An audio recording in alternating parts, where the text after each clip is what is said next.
त्रिभुवन के स्वामी ब्रह्मा विष्णु महेश धर्म सहित प्रकट हो गए। रंतिदेव जी लड़खड़ाते हुए उठे, चरणों में गिरे। भगवान ने कहा आखिरी परीक्षा तुम्हारी, तुम इतने 48 दिन के भूखे फिर भी अपने लिए नहीं रखा और पानी तक कुत्ते को दे दिया। तुमने मुझे खरीद लिया भगवान, ये है निष्ठा, तुमने मुझे खरीद लिया, तुम जो चाहो प्राप्त कर सकते हो। प्रसंग चल रहा है, दुष्यंत पुत्र महाराज भरत चक्रवर्ती सम्राट पद पर विराजमान हुए और बहुत सी यज्ञ की 133 अश्वमेध यज्ञ। जब उनके पुत्र उनके सामने आए, छोटे छोटे थे, तो उन्होंने देखा और अपनी पत्नियों से कहा मेरी वीरता और शूरता मेरी योग्यता के अधिकारी नहीं है, मेरे योग्य नहीं। जब ये देखा गया कि अब महाराज चक्रवर्ती सम्राट भरत निसंतान है, तो देवताओं ने योग लगाया। बृहस्पति जी महाराज अपने भाई की पत्नी के उदर में गर्भ स्थापित किया, जिनका नाम ममता था। अब इतना तेजस्वी पुत्र प्रकट हुआ, बृहस्पति जी कह रहे कि मेरा पुत्र है और तथ्य जी कह रहे मेरा पुत्र है। तो माँ ही निर्णय कर सकती किसका पुत्र है। तो ममता जी से पूछा गया संकोच मत करो, बताओ किसका पुत्र है। तो उन्होंने बताया बृहस्पति भगवान। दोनों छोड़ के चले गए। मरुदगणों ने उनका पोषण किया। उनका नाम हुआ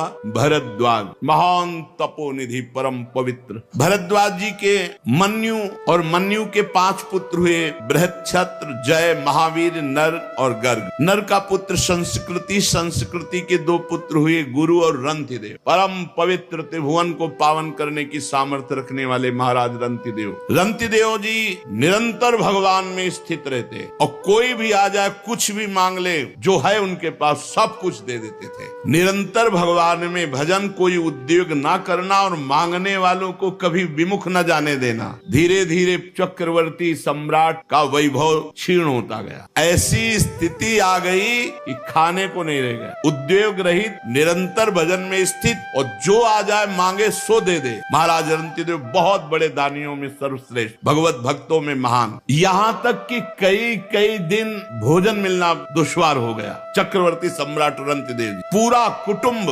48 दिन तक बिना भोजन के जीवित रहा। मांगना है नहीं, क्योंकि स्वयं राजा था। मांगने वाला है, वापस जाना नहीं। स्थिति आ गई, उद्योग कुछ करना नहीं, निरंतर भजन में डूबना। 48 दिन तक पूरा परिवार 48 दिन पानी भी नहीं पिया। 49वें दिन प्रातः काल भगवत प्रेरणा से कुछ घी, खीर, हलवा, जल उपस्थित हुआ। 48 दिन के भूखे तो परिवार के लोग देखते ही एकदम, परंतु जो ही वो भोजन का भोग लगा रहे थे कि भगवान अतिथि रूप में आ गए। ब्रह्म ऋषि रंतिदेव ने रोक दिया, परिवार बिल्कुल छूना मत, अतिथि भगवान आए। बैठ करके काफी मात्रा में हलवा और जो जो था सब खा के, जल ठंडा पी के, अभी वो जो बचे हुए कुछ कण थे उनको बांट करके प्राण पोषण के लिए पाना ही चाहते थे कि एक दूसरा अतिथि आ गया दरिद्र रूप में, महाराज रंतिदेव। रंतिदेव भगवान के स्मरण किए और वह जो बचा हुआ है दे दो। बचे हुए को अन्न में वो जो अतिथि रूप में आए हुए भगवान थे वो पाले। सोचा कि जो कण गिरे होंगे उनको जबान में रख देंगे, प्रसाद हो जाएगा तो कुछ तो प्राण का। इतने में कुत्ता आ गया, उसने कहा महाराज छूना मत, हमको चाट लेने दो, मैं बहुत दिनों का भूखा हूँ। रंतिदेव ने वो भी। इसके बाद भगवान का स्मरण किया और जो जल बचा था परिवार को जल दिया पीने को, खुद जल भी नहीं पिया। जल ही पीने के लिए आए, बांट करके तैयार हुए थे परिवार के जन की चांडाल आ गया, महाराज मैं बहुत प्यासा हूँ, पी ली। रंतिदेव जी ने जब जल पिलाया और वो चला गया, वो आंसुओं से पुलकित होकर भगवान से कहा ना कामये हम गतिमीश्वरात परामष्ट सिद्धिर्युक्ताम पुनर्भवम वा आरतिम प्रपद्ये खिल देह भाजा मंता स्थितो ये न भवन्ति दुखा। प्रभो मैं आपसे कुछ नहीं चाहता, ना आठों सिद्धियां चाहता हूँ, न परम पद चाहता हूँ, न अपना कल्याण चाहता हूँ। मुझको एक सामर्थ्य दे दो, मेरे विश्व में कोई दुखी न रहे, सबका दुख मेरे ऊपर आ जाए। कोई भूखा न रहे, कोई प्यासा न रहे, कोई दुखी न रहे, सबका दुख मेरे ऊपर आ जाए और सब सुखी हो जाए। महाराज रंतिदेव जी, ये भगवान की भक्ति महिमा। मेरे को इतनी सामर्थ्य दो कि पूरे विश्व ब्रह्मांड का दुख मैं सह सकूं, मैं स्वयं भोगूं और कोई भी दुखी न रह जाए। ये प्राणी दीन हो रहा है, कोई जल पीना चाहता है, कोई भोजन के लिए तड़प रहा है, किसी की शरीर की पीड़ा, कोई रोग से ग्रसित है, कोई शोक से, कोई मोह से। मैं नहीं सुखी होना चाहता, हे भगवान सबका दुख मुझे दे दो, सब सुखी हो जाए। क्या हृदय भक्का। रंतिदेव जी ने भगवान भगवान से जे ही प्रार्थना की तो कुत्ता, चांडाल, भूखा अतिथि और ब्रह्म ऋषि, वो कोई और नहीं थे, स्वयं भगवान ब्रह्मा, शंकर, हरि, धर्म, स्वयं मूर्तिमान त्रिभुवन के स्वामी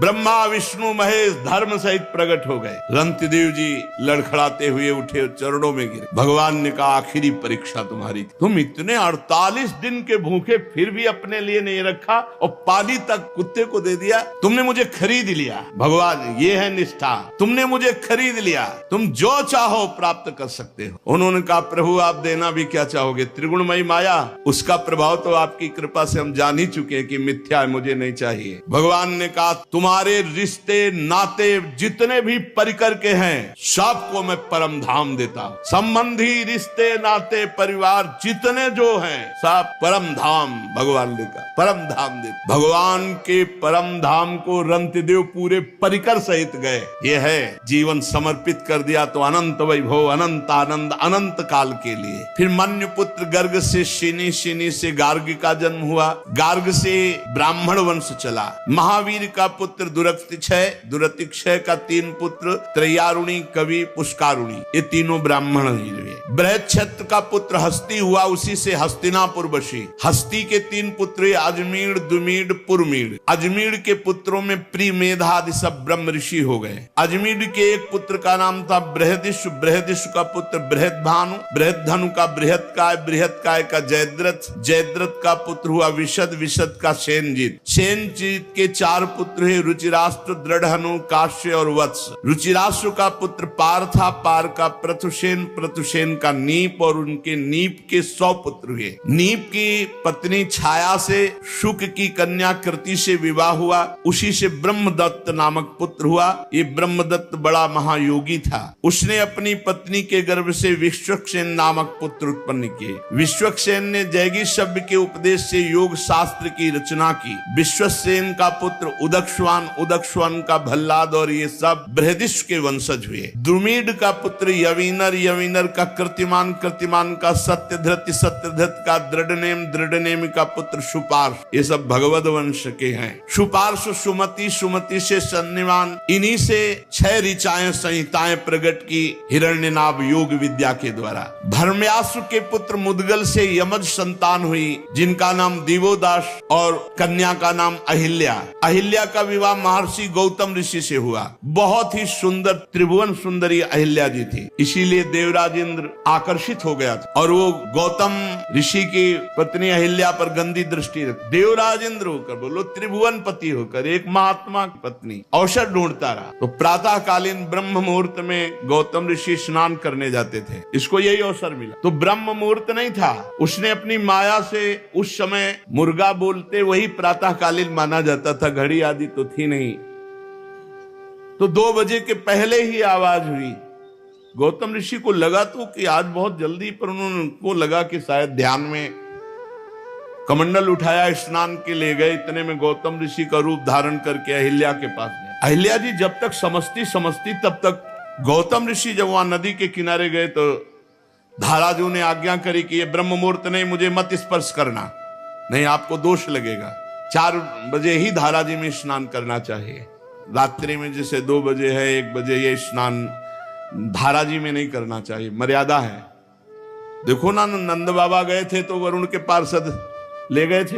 अब जब गौतम ऋषि वापस लौटे, उनको कुछ गड़बड़ लगा कि मेरे साथ माया के द्वारा कोई छल हुआ। इतना कौन सामर्थ्यशाली है कि मेरे को माया से वशीभूत कर ले? तो गए तो देवराज इंद्र गौतम ऋषि के रूप में अहिल्या के साथ। तो उनका कौन है तू धूर्त, जो मेरा रूप धारण किए? अब भयभीत होकर इसे अपने असली रूप में आना पड़ा, देवराज इंद्र के रूप में। कहा अच्छा, त्रिभुवन पति होकर, सर्व पूज्य होकर तू इतना निंदनीय कार्य करेगा? भग बहुत प्रिय है ना तुझे, जा 1000 भग का श्राप देता हूं, पूरे शरीर में तेरे भग हो जाए। मूत्र द्वार को भग कहते हैं। जा पूरे शरीर में 1000 भग हो जाए। अब 1000 भग हो जाए जिसके शरीर में, अब उसकी क्या दशा होगी? देवराज इंद्र है, घृणित कार्य का ऐसा दंड। चरणों में गिर पर रोने लगा। महात्मा गौतम जी के चरणों में गिर गया, रोने लगा, महाराज क्षमा करो और उद्धार करो मेरा, मैं कैसे सिंहासन पर बैठूंगा? तो बोले तब तक भोगना पड़ेगा जब तक रघुवंश में रामचंद्र जी का प्रादुर्भाव नहीं होता, तब तक भोग। और जब राम जी प्रकट होंगे, उनके दर्शन करने के लिए जाएगा, तो यही भग हजार नेत्रों में परिणित हो जाएंगे। शास्त्र नेत्रधारी भगवान इंद्र कहे गए। अहिल्या जी से कहा तुझे इतना ज्ञान नहीं कि तेरा पति का स्पर्श और अन्य का स्पर्श का कोई भेद नहीं। वो पति का रूप तो धारण कर सकता, लेकिन स्पर्श पत्थर की तरह पड़ी रही, तुझे ज्ञान नहीं रहा। जा, मैं तुझे शाप देता हूं कि तू पाषाण बन जा। तो उनका महाराज माना मेरी गलती, लेकिन आपका रूप था, बहुत विनय की। तो उनका जब भगवान श्री राम वनवास में आएंगे और तुम्हारा स्पर्श चरणों से करेंगे, तब तुम अपने स्वरूप को प्राप्त हो जाओगी। तो गौतम ऋषि के पुत्र हुए शतानंद जी, जो जनक जी के कुल गुरु पद पर विराजमान।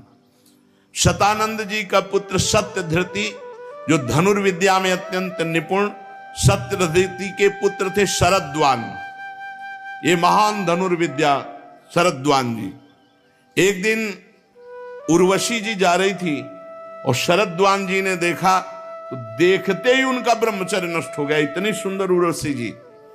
अब वो ब्रह्मचर्य मूंज में गिरा। मूंज एक लता होती, झाड़। तो उस वीर के दो भाग हो गए, उसमें पुत्र और पुत्री का जन्म हुआ। इतना तेजस्वी महापुरुषों का होता था। मूंज से पुत्र हो गए। जो पुत्र हुए वो कृपाचार्य और जो पुत्री हुई वो कृपी। महाराज शांतनु एक दिन शिकार खेलने जा रहे थे, तो वहां रोने की आवाज आई, तो देखा तो उन दोनों को दयावश उठा लिया। जो कृपाचार्य थे वो सदैव आचार्य पद पर विराजमान रहे, और जो कन्या थी वो द्रोणाचार्य जी की पत्नी बनी। दिव्यदास का पुत्र था मित्रेय। मृत्युव के 4 पुत्र हुए, च्यवन, सुदास, सहदेव, सोमक। सोमक के 100 पुत्र हुए, इनमें सबसे बड़ा जंतु उनसे प्रशत। प्रशत के पुत्र हुए महाराज द्रुपद। ये पांचाल नरेश महाराज द्रुपद, इन्होंने ही यज्ञ के द्वारा, यज्ञ करते समय उन्होंने इच्छा की, तो अग्निकुंड से भगवान अग्निदेव ने द्रौपदी जी को प्रकट, ये देवी है। और धृष्टद्युम्न पैदा हुआ, जो कवच कुंडल सहित, अस्त्र शस्त्र सहित द्रोणाचार्य का गला काटने में समर्थ। धृष्टद्युम्न का धर्म्याश्व और नरपति, ये सब पांचाल कहलाए। अजमेर का पुत्र ऋक्ष और उसके पुत्र शंबरण। शंबरण का विवाह सूर्य की कन्या तप्ती से हुआ। उन्हीं के गर्भ से कुरुक्षेत्र के स्वामी कुरु का जन्म हुआ।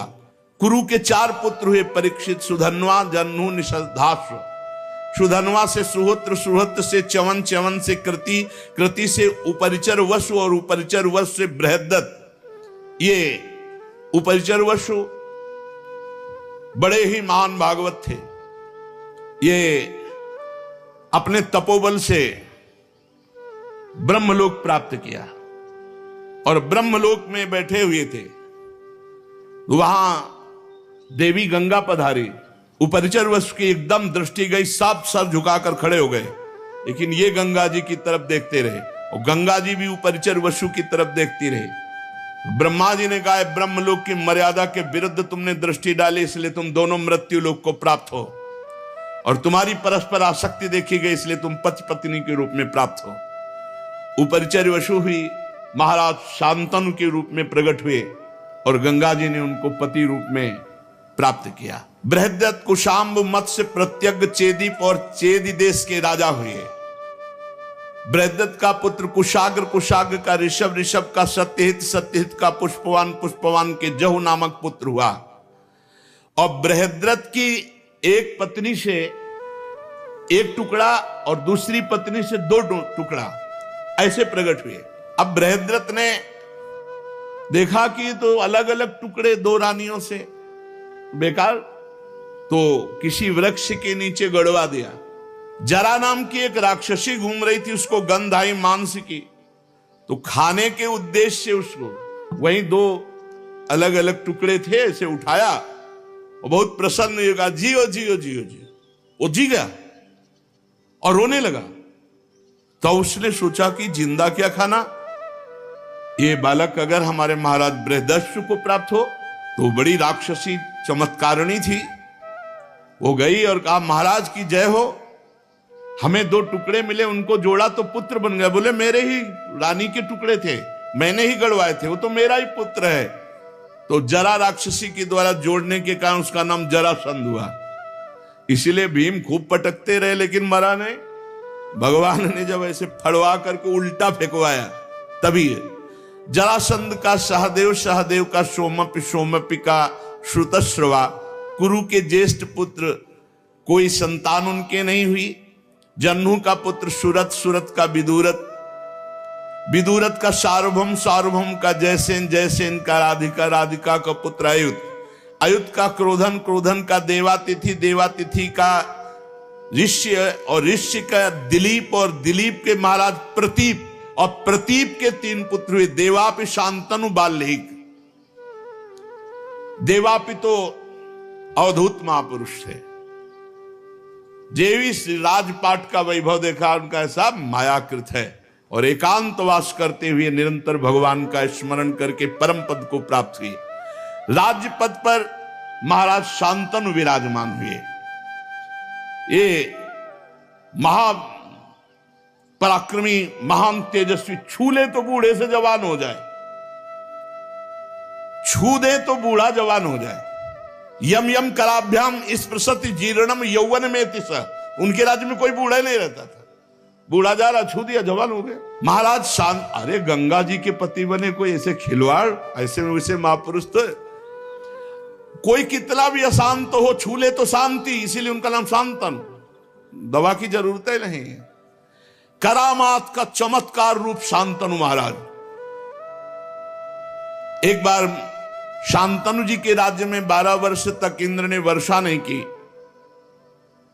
तो ब्राह्मणों ने शांतनु से कहा कि तुमने एक क्रम तोड़ा है, तुम्हारे बड़े भाई देवापि हैं और उनका विवाह नहीं हुआ, उन्होंने राजपद स्वीकार नहीं किया, और तुमने विवाह कर लिया और राजपद स्वीकार किया, उनकी आज्ञा तो हुई नहीं। अब उनकी आज्ञा क्या, वो तो विरक्त महापुरुष। तो कहा तुम परिवेत्ता हो, इसलिए तुम्हारे राज्य में वर्षा नहीं होगी, 12 वर्ष तक वर्षा नहीं होगी। महाराज शांतनु वन में खोज की, और देवापि जब मिले तो उनसे अनुरोध किया। शांतनु के मंत्री अस्मरात ने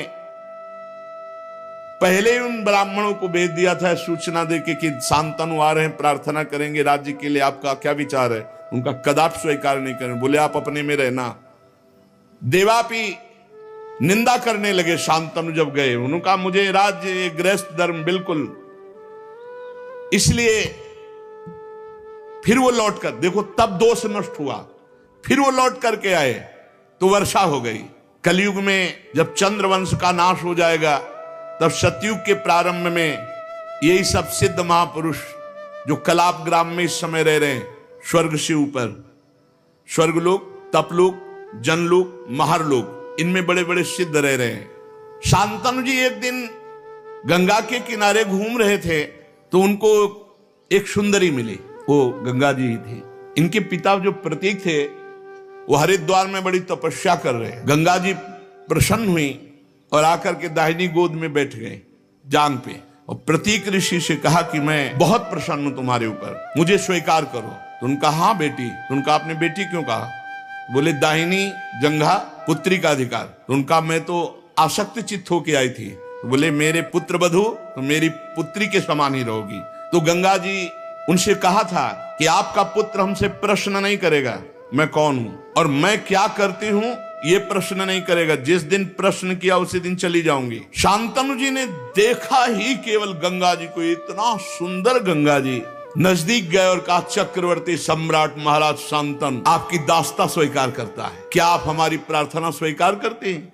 तो गंगा जी ने कहा शर्त, प्रश्न नहीं मैं कौन हूं, क्योंकि जान जाए कि गंगा जी हैं तो फिर स्पर्श करने की सामर्थ्य कहां। देव निधि भगवती ब्रह्म स्वरूप गंगा जी। दूसरी बात, मैं जो भी क्रिया करूंगी उस पर तुम प्रश्न नहीं करोगे। शांतनु ने कहा स्वीकार। तो कहा मैं आपकी अर्धांगिनी बन सकती हूँ। अब तो गंगा जी को रथ पे बैठा के लाए, पूरे हस्तिनापुर में आनंद की धूम मच गई।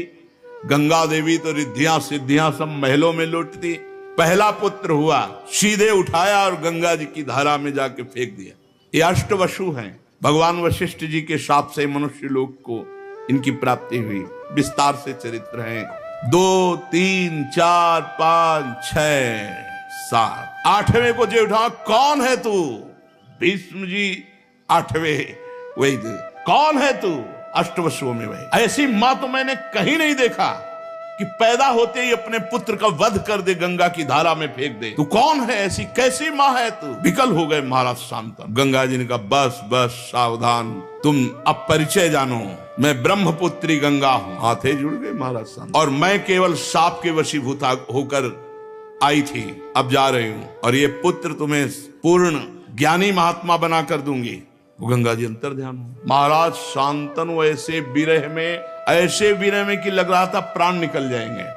बस गंगा की धारा को देखना, गंगा जी की तरफ, गंगा जी की वही याद कि मैं जान नहीं पाया देवी गंगा हमारे पास इतने वर्षों तक रही। एक दिन वो धारा में देख रहे थे तो गंगा की धारा रुक गई, वो और प्राण की जो जिस धारा के सहारे था वो धारा भी गई। तो लगा रोक कौन सकता है? तो आगे देखा तो 9 किशोर बालक बाणों की बौछार से गंगा की धारा को रोक रहा। हे राजकुमार, कौन हो तुम इतने वीर? तो उनका मां, क्योंकि पुरुष को देखा, बोले मां। सोई गंगा जी प्रकट हो गए। अब तो महाराज शांतनु, कालो ये तुम्हारा पुत्र है देवव्रत। ये विश्व के समस्त धनुर्धरों से, जैसे भगवान परशुराम जी समस्त विद्याओं में, समस्त कलाओं में, समस्त अस्त्र शस्त्र आदि में परम प्रवीण और सत्य प्रतिज्ञ महात्मा देवव्रत, ये तुम्हारा पुत्र है। ले जाओ, तुम्हारे यश का विस्तार करेगा। तो उनका देवी आपका सानिध्य। गंगा जी काफी तसल्ली मिली देवव्रत से, पर विकलता गंगा जी शांतनु जी के भीष्म जी प्रकट हुए। शेष चर्चा आगे। श्री राधा वल्लभ लाल की।